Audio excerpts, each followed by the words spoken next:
Hello and welcome to The Last Living Prepper. Today's video will be focused on the 10 C's of preparedness and will be divided into 3 parts. The first part is going to discuss things you need when you are on the move and want to get somewhere. The second part will be concentrated on the items you may need in order to set up a temporary shelter. The final part will present things which help you to be safe and sound while you are staying outdoors. In this part, to the primal list of the 10 C's, we are adding 4 more categories. For the purpose of this video, we are using this very simple and basic scenario, but be aware you may come across many different situations. Your survival will depend on adaptation to the existing circumstances and self-reliance. Therefore, you should not set out ill-prepared or inadequately equipped. The 10 C's of Preparedness was coined by Dave Canterbury, author of Bushcraft 101. In general, the 10 C's are items you want to have on hand at all times. Whether you're out on a short hike or a natural or man-made disaster hits close to home, you need these preparedness supplies to survive.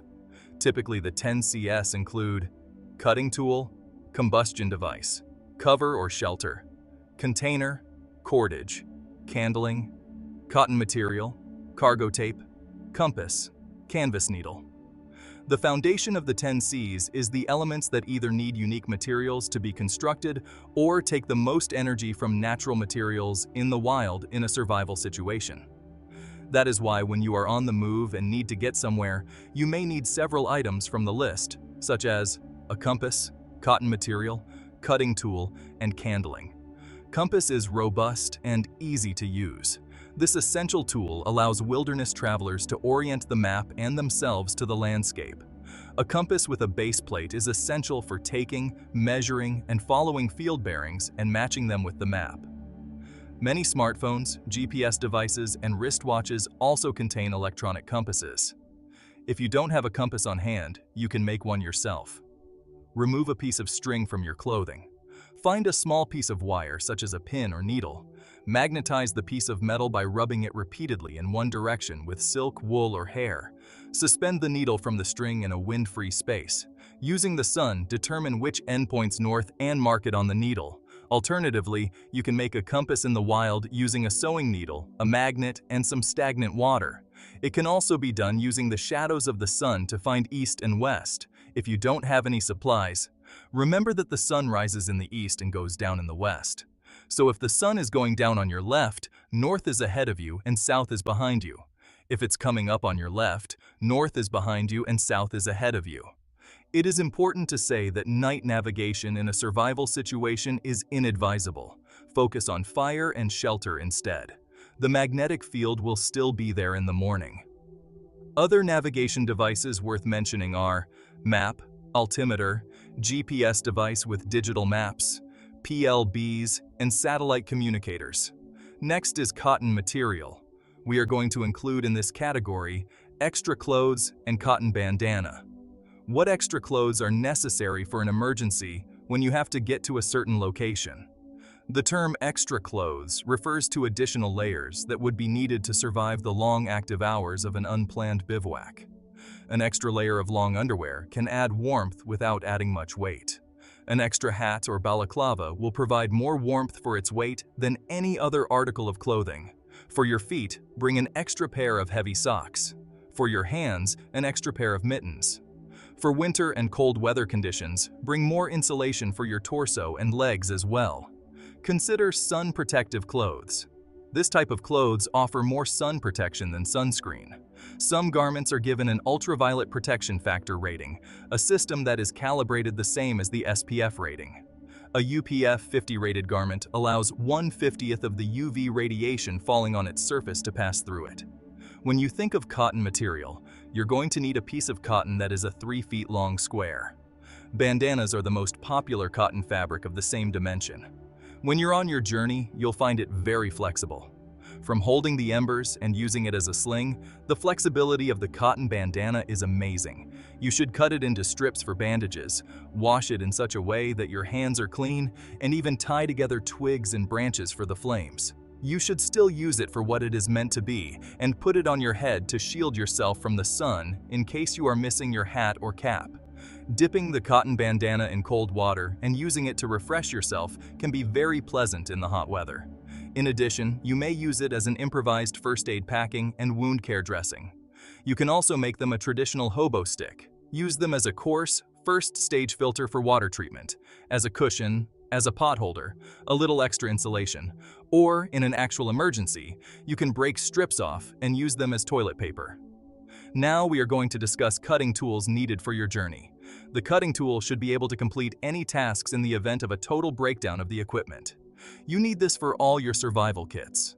The tool for this job should be anything that isn't too big, as you will need it for making a walking stick, removing bushes and branches out of your way, fine carving, or food preparation. To that end, it is advised to have a 5 or 6-inch blade on a full-tang survival knife. Perhaps you should consider getting a little hand axe if you're experienced at using it for delicate work. Most individuals now tend to be wearing multi-tools or pocket knives as a regular emergency item. They're perfect as an extra tool, and they're good for a lot of things. However, they can never be your first or only option in this case, since they are either not big enough or strong enough to be the only weapon you trust with your life in a survival situation. It is also recommended that the tool should be made of high carbon steel and not stainless or exotic metal, as it needs to be as multifunctional as the rest of your kit. The spine of a knife you choose as your survival knife should have a 90-degree flat ground spine so that it can be used to strike a ferro rod. This saves you from using the blade for this purpose, saving your money and not dulling the blade needlessly. The explanation for the high carbon steel blade is that flint or other hard rock material on the spine can be contributed to the fire starting when other techniques fail, are destroyed, or are lost. Your cutting tool has almost limitless applications, such as firewood gathering, self-defense, gutting and skinning, cording and cloth cutting, wild edible gathering, flint and steel fire starting, wood carving, food processing, first aid, and much more. Your cutting tool is a very multi-purpose item, and there are so many uses for it that you won't even think about until the time arrives. The cutting tool is perhaps the most significant C of the 10 C's of survival. In the outdoors, our kindling will be headlamps. It is the flashlight of choice, freeing hands for anything from climbing, cutting out bushes and branches on your way, and even cooking.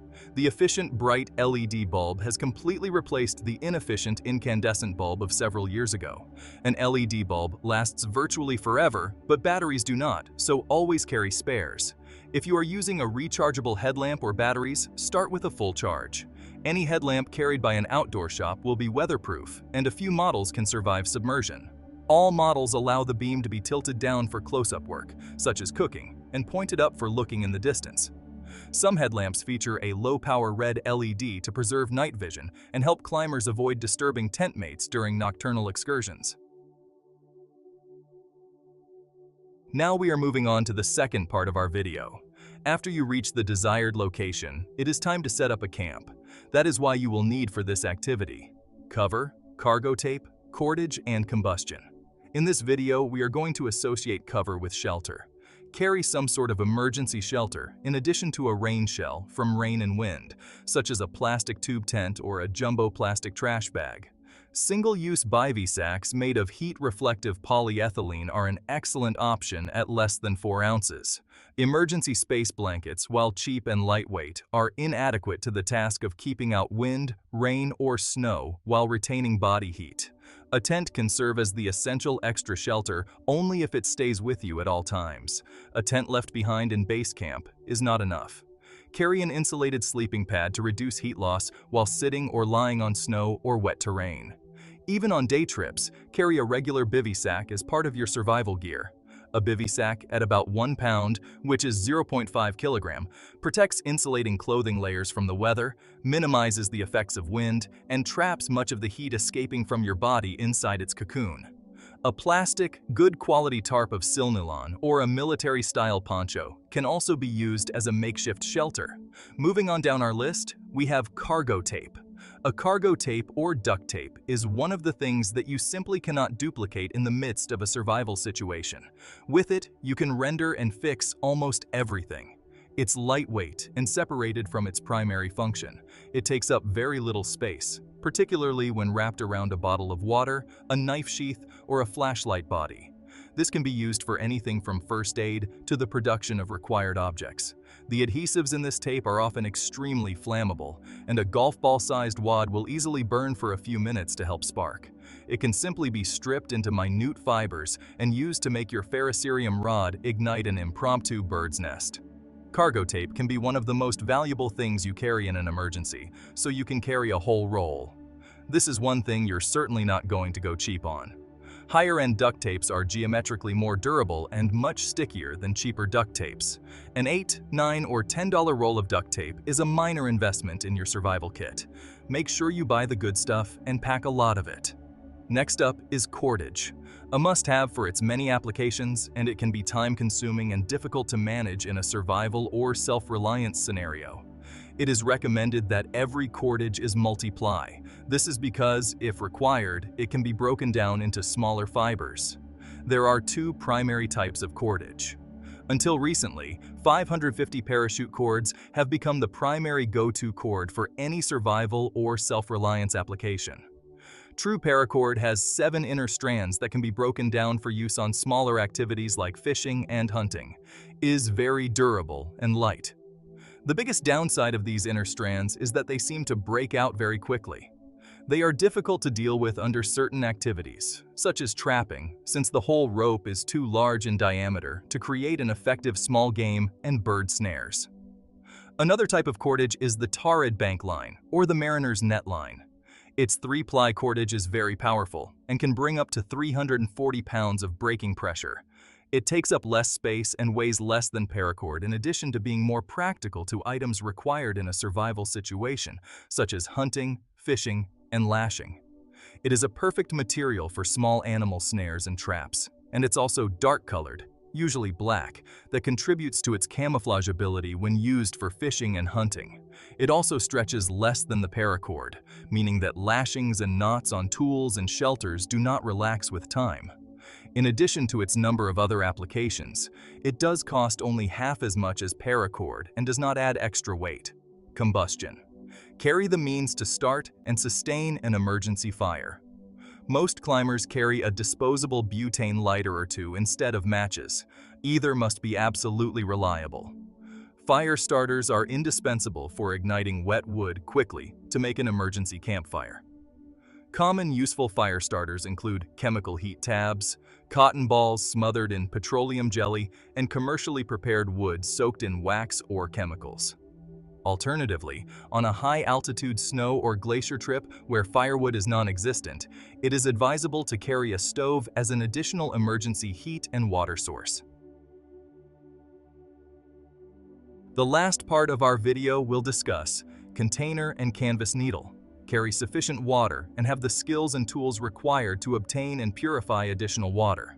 Always carry at least one water bottle or hydration bag or bladder. Wide-mouth containers are easier to refill. While hydration bladders are designed to be stored in the pack and feature a plastic hose and valve that allow drinking without slowing your pace, they are prone to leaking and freezing, are notoriously hard to keep clean, and often lead folks to carry more water than they need to. Before starting on the trail, fill water containers from a reliable source. In most environments, you need to have the ability to treat water by filtering, using purification chemicals, or boiling from rivers, streams, lakes, and other sources. In cold environments, you will need a stove, fuel, pot, and lighter to melt snow. Daily water consumption varies greatly. For most people, 1.5 to 3 quarts of water per day is enough. In hot weather or at high altitudes, 6 quarts may not be enough. Plan for enough water to accommodate additional requirements due to heat, cold, altitude, exertion, or emergency. As for canvas needle, it is a huge needle used for fixing both tent cloth and sewing or repairing sails. That is why it is also known as a sail needle. The needle has got a wedge on the front and a really sharp tip. This is not a needle that can be purchased from a hobby shop. The elegance of this needle is its scale, power, and multifunctionality. You can simply put it on the back of your Gorilla Tape knife sheath and forget about it before you need it.